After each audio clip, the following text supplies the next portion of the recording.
Uou! Jesus voltou, ajuda a realizar meu sonho aí, pessoal, de chegar nos 100 mil seguidores, tá faltando pouquinho, hein? O que tá acontecendo? Vamos partir aqui. Ó, o link vai estar aí na descrição. Juízes debate sobre imparcialidade aqui no Flow, o bicho pegou, vamos ver E isso o aí. lance lá da parcialidade lá, cara? É algo boa. que os juízes em geral buscam o tempo inteiro, os juízes que vocês conhecem Isso e tal. daí, isso eu ensino pros meus alunos. O que acontece, né? Mais Você alto. É passa boa tanto essa batata, né? Pô, boa demais, cara. Maravilha. Você passa tanto tempo pesquisando e tá todo mundo concordando ali, ó. Não é tão bom bife. O bom demais. Lucas já tá quase no hambúrguer ali. Ah, garoto. É o seguinte, cara. Isso eu ensino pros meus alunos. O que eu percebi também, eu passei tanto tempo pesquisando e falando na academia, né? Academia não é academia de ginástica. Academia é a universidade, né? E também eu falei, cara, para realmente melhorar o sistema, é necessário. A gente estava falando isso lá embaixo, né? É necessário falar com os advogados e com os juízes. Por quê? Porque são 1,5 milhão de advogados. Cara, tem 1,5 milhão de advogados no Brasil. Você tem noção do que é isso? Porra, é advogado pra caralho. Não, é o mais. Pô, o Brasil é um dos países que mais tem advogado no mundo, cara. Você é louco, tem mais advogado aqui do que Uber. Apesar que já tem um monte de Uber que é advogado, né? Enfim. do mundo. É onde... É onde tem mais advogados no mundo. É no Brasil. São 1.100 e poucas faculdades de direito. Se você somar todas as universidades de direito do mundo, não dá um número de faculdade de direito no Brasil. Tem mais advogado do que entregador do iFood. Posto isso, A gente também tem o maior número de dentistas do mundo. mas são bons, né? Os advogados também são bons. Só que é muito. Entendeu? Agora vai entender como que tem tanto dentista no Brasil e no Brasil tem tanto banguela, velho. Não dá pra entender. Não, são bons. Curtiu o ato falho. Vai lá. Não, falho, cara. As pessoas não têm a obrigação de saber coisas que o sistema não ensina. Sim. Esse é meu ponto. E isso vale pra todas as profissões. E vale para mim também. Só que assim, eu percebi, cara, que era muito importante falar com os advogados, porque eles fazem o sistema girar. Eles fazem a justiça, no fim, não são os juízes. É um conjunto de coisas, né? E eu falo isso muito pra eles. Eu falo assim, olha, o juiz, e eu falo pros meus colegas também, o juiz nunca vai ser imparcial, porque o cérebro não é imparcial. Lembra do sistema 1? Você não vai se livrar dele. Então eu brinco o seguinte, a empatia é o que nos faz diferentes dos outros bichos. Mas a empatia, ela funciona igual um filme, e pra galera mais nova, que não conhece, recomendo. Woody Allen, puta diretor de cinema. Ele tem um filme famoso, pelo menos pra minha geração, que é uma geração já bastante antiga. Você tem quantos anos, cara? Eu tenho 45. Caô. Ué? Caralho, todo mundo que é mais velho que eu parece mais novo. Eu tô de saco cheio disso. O Woody Allen, É. ele tem esse filme chamado Match Point, em que a metáfora é um jogo de tênis. É a metáfora. É um jogo de tênis em que a última bola, que é o match point, né? Que o cara pode ganhar ou perder. O sujeito bate na bola, a bola bate na fita da rede de tênis e sobe. Qual que é a única certeza que a gente tem? Que a porra da bola não vai ficar no meio vai cair em algum lugar. Essa é a imparcialidade do juiz. É a bola. Então a empatia, em algum momento, ela vai se degenerar em simpatia ou em antipatia. Não tem jeito. Por isso existe devido processo legal, por isso existem vários filtros. Olha, mas ele no é fim do dia, juiz. o advogado também tem que sacar isso para traçar a melhor estratégia para ser mais efetivo na sua atuação.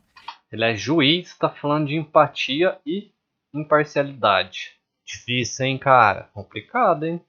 E se todo mundo tentar ser o mais efetivo possível, o sistema melhora, sabe? Então, o meu lance da imparcialidade é esse. Por isso que, assim, eu acho razoável você ter o segundo grau, né? A decisão de segunda instância, principalmente para fins penais. E, claro, sempre resguardada a possibilidade de um juiz ou de uma juíza tomar uma decisão urgente. Aí é a urgência. Ela, né, Lu, você tá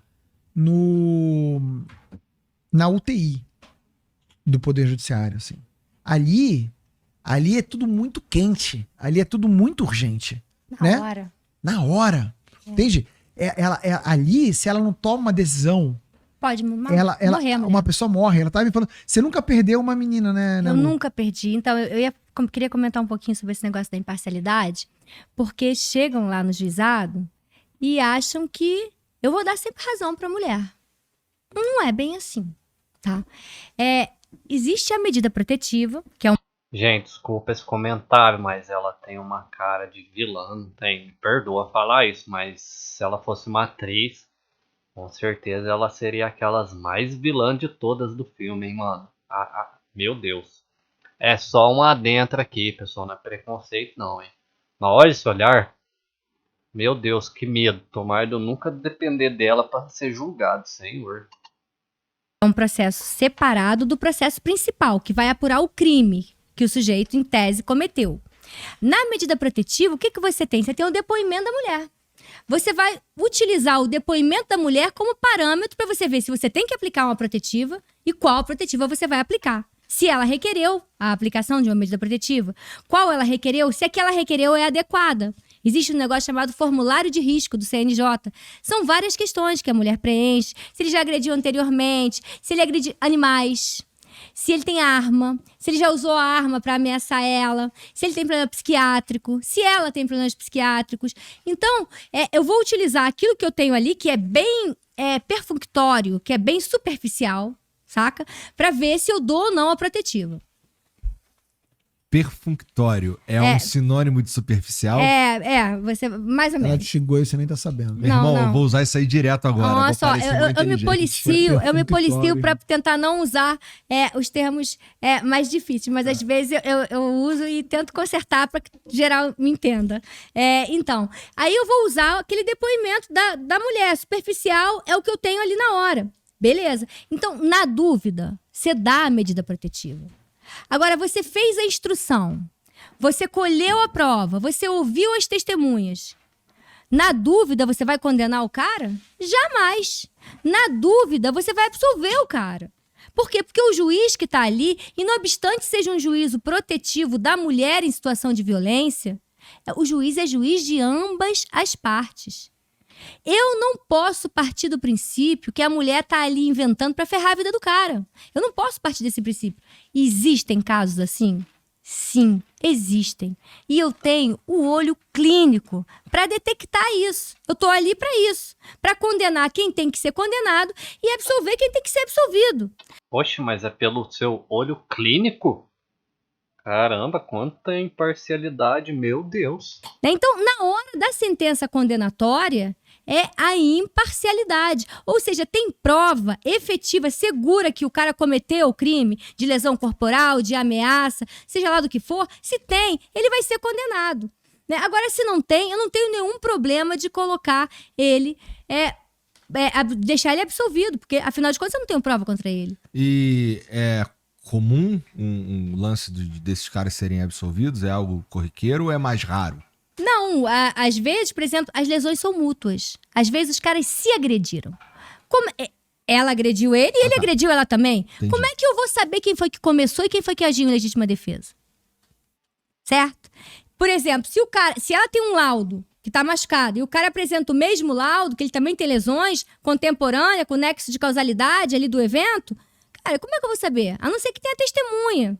E mesmo assim, a testemunha é difícil saber quem é, né?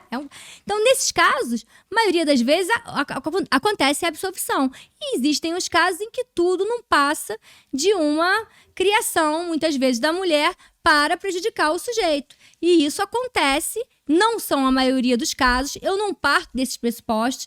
Na realidade, a mulher que está ali é uma mulher que efetivamente foi violentada, sofreu algum tipo de abuso, né? E a gente está ali para aplicar a pena em quem tem que ser condenado. Então, a imparcialidade vige, inclusive, no juizado de violência doméstica e familiar contra a mulher, assim como tem que existir em todos os juízos, né? Quando o Eric fala que todo mundo é humano, então, obviamente, você pode ter dentro de si, pô, quem é que tá com a razão, né? Isso aí você... olha, eu vou te falar, eu não tenho, assim, muito... Eu nunca fui pra casa bolada de ter feito o que eu não devia ter feito, de ter absolvido alguém que tivesse que ser condenado ou condenado alguém que tivesse que absolvido. Eu faço isso de uma maneira muito tranquila. Até porque eu sei que se eu errar, os caras lá de cima vão corrigir, né? Cara, quem que é esses caras lá de cima que vão corrigir? Se você vai lá e condena uma pessoa injustamente, quem que é esses caras lá de cima, meu Deus do céu? E será que é só eu que tô vendo uma grande arrogância na cara dessas pessoas aqui nesse podcast ou não? É impressão minha? Corrija aí se eu estiver errado. Entendi. Bom, faz sentido. Bom, mas Os caras lá de cima. mesmo assim, tenho certeza que tu tenta não errar, né? Tento não errar. Eu faço de tudo pra não errar. E você é treinado, né? Isso aqui é tipo errar numa receita de bolo. Ah, o bolo ficou meio salgado, meio doce. Ah, os caras lá de cima corrigem. Acaba que você Deus. acaba tendo um olho clínico para isso, né? Então, a minha maneira de agir, até quando eu não tô julgando, é meio que questionando, né? Até o momento que a pessoa chega pra mim e fala assim, Lu, sou testemunha não. Às vezes com amigo, né? Você acaba usando esse Na tom... tua vida, tu acaba levando isso. de buscar a verdade, né? De buscar o que efetivamente aconteceu. Nem sempre isso é possível. Seria ótimo, é o mundo ideal, se toda vez eu conseguisse fazer isso. Mas a gente é treinado pra pegar quem tá na mentira. Porra, parece maneiro mesmo. Eu tenho um manual de rodapé aí. Ah. Eu concordo e, assim, vou até dar um exemplo disso. Mas eu acho assim, de novo, acho que imparcialidade não existe e acho que a gente faz o melhor possível. Claro que quanto mais você treina, mais você se aproxima desse ideal. Mas ainda é um pote de ouro no final do arco-íris. Mas, indo ao encontro do que você falou, de fato, né? A gente é profissional do julgamento, né? Então como é o juiz, o árbitro lá do Flamengo e Corinthians, que pra mim teve um pênalti do Flamengo, o juiz não deu, assim, errou, sei lá, pode acontecer. Para o Flamengo, no último Flamengo e Corinthians no Campeonato Brasileiro. Ah, tá. Para o Flamengo, não faz Eu essa nem cara. vi esse jogo, porque pra mim não tava Porque pra valendo você nada. não importa, né? Pois é verdade. Eu como tenho pra fazer... Eu não gosto do Corinthians, né? Então eu gosto de ver jogos pra torcer contra. Tem que torcer, né? Tem que ser parcial. Nessa hora Mas, enfim, tem, Pra você ver como também o treinamento importa, né? Então, assim, vamos lá. Ponto. Premissa. Não existe ninguém imparcial porque o cérebro não é imparcial. Ainda assim, você vai jogar as regras do jogo e aquele resultado vai ser aceito porque a gente vive em sociedade. Esse é o esforço civilizatório. Tô usando a expressão direto. Tô falando de propósito para que as pessoas gravem isso. Mas o treinamento ajuda. Eu vou dar um exemplo de hoje. Tá ali cadê o Lucas? Tava aqui agora. Ah, tá ali ele. Tá no bar. Tá ali o Lucas, que é meu parceiro Bem posicionado. de composição. E a gente chegou aqui cedo e eu tava com fome, né? Eu falei, vou comer alguma coisa de vir pra cá. Descemos, fomos num posto de gasolina aqui do lado. E toda vez que eu tô com ele, acontecem coisas meio bizarras, assim. Toda vez. E aí, a gente chegou no posto. Quem que tava a gente tô no bar que tem ali um posto e tal, pra comer uma empada. Quem que tava no posto? A esposa dele. No bar do posto. Ela tava fazendo uma reunião que ligaram pra ela, teve que fazer na hora. Ela tinha saído pra dar uma aula, mas ela parou ali pra... Ele não sabia. Ele virou e falou assim, pô, minha esposa tá ali. Nós sentamos a uma mesa. Num posto aqui perto? Nesse aqui do lado, Tem um posto de gasolina aqui atrás. Tu mora por aqui, cara? Não, 200 quilômetros. ele mora em Que porra é Pirassununga. essa? Para Mas de ele ser tava com burro, fome, Igor. ele chegou cedo e tal. Não, isso aí eu entendi. A questão é o que a mulher dele que mora a 200 quilômetros daqui tava ali. Porque ela veio dar uma aula aqui em São Paulo. Já ia falar no Rio. Ela veio dar uma aula aqui em São Paulo. Ela chegou aqui com ele e saiu pra dar a aula. Mas aí tocou Entendi. o telefone pra uma reunião de emergência. Ela parou pra fazer reunião no Delicatessen lá. Aham. Como é que chama essa porra? É um posto 24 horas. conveniência. É, a loja de conveniência do posto. Chegamos lá, tava lá a mulher dele fazendo a reunião. Ele viu. A gente sentou, a gente queria ficar tocando violão. E aí, ele levantou pra falar com ela. Na hora que ele levantou pra falar com ela, tinha um cara muito doido, assim, fritado. Muito doido, assim. Não, a pessoa tava alcoolizada, não sei o que. Ele virou e falou assim: não mexe com ela, não. Não mexe com ela, não.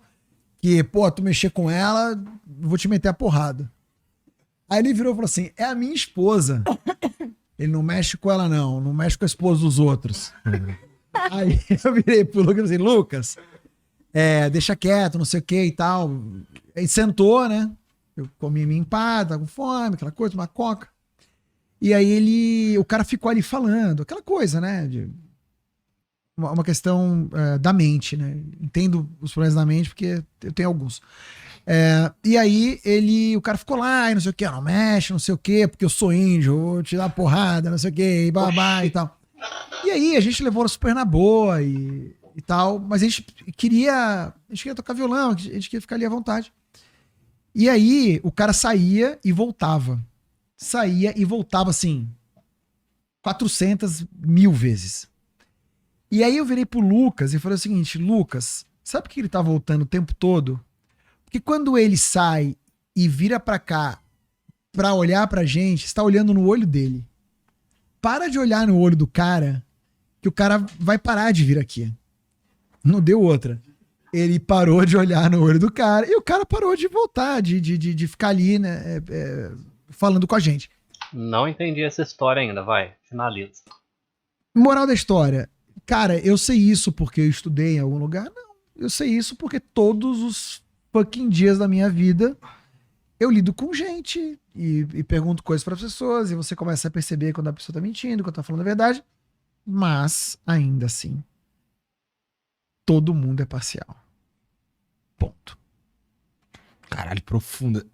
Bom, o que ele tá querendo dizer então que imparcialidade é a maior mentira que você já ouviu na sua vida. Você concorda, Brasil? Deixa aí nos comentários. Ajuda a realizar meu sonho aqui de chegar nos 100 mil seguidores no meu canal principal de React, hein?